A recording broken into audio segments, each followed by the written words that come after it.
आज पहाटे 3:30 वाजताच्या सुमारास मंत्री दादा भुसे यांचे पुत्र अविष्कार भुसे यांच्या गोतस्कराच्या वाहनानं अपघात केलेला आहे। तर अविष्कार भुसे आपल्या मित्रासह मालेगावमध्ये परतत असताना हा अपघात झाला। यावेळी संशयित गोतस्करांनी भुसेंच्या गाडीला ओव्हरटेक करत त्यांच्या गाडीच्या बोनेटवर रॉडनं हल्ला केला। यावेळी स्थानिक रहिवाशांनी संशयित आरोपींना पकडलं असून काही आरोपी पळून जाण्यात यशस्वी झालेत। दरम्यान या प्रकरणी छावणी पोलीस ठाण्यात गुन्हा दाखल करण्यात आलेला आहे। या संदर्भात ताजे अपडेट देत आहेत आपले प्रतिनिधी योगेश खरे। योगेश, काय घडलं होतं?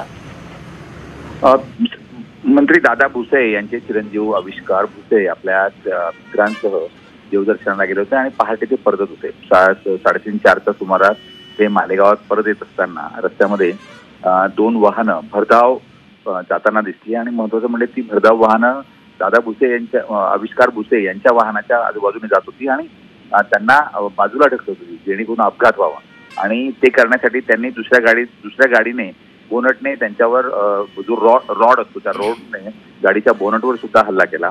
त्यामुळे गाडी अपघातग्रस्त झाली आणि ड्रायव्हर जखमी झालेला आहे। यामध्ये जे गोतस्कर होते त्यांचे सुद्धा बॅलन्स गेला आणि त्यांची पण गाडीला अपघात झाला, ते सुद्धा या ठिकाणी जखमी झाले। एकूण 4 जण या प्रकारामध्ये जखमी आहेत आणि या सर्वांना ऍडमिट करण्यात आलेलं आहे। यामध्ये पोलीस स्टेशनमध्ये सुद्धा अविष्कार भुसे यांच्या ड्रायव्हरने तक्रार दिलेली आहे। या सर्व गोतस्करांना आता अटकेची तयारी या ठिकाणी सुरू केली।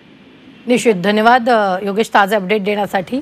आपण पाहतोय काही संशयितांना यावेळी ताब्यात घेण्यात आलेला आहे। अविष्कार भुसेंच्या गाडीचा अपघात झालाय, मालेगावात ही घटना घडली। गोतस्करांकडून अविष्कार भुसेंच्या गाडीचा अपघात झालेला आहे। भुसेंच्या गाडीच्या बोनेटवर आरोपींनी रॉडनं हल्ला केलेला आहे। काही संशयित आरोपींना पकडण्यात पोलिसांना यश आलेलं आहे।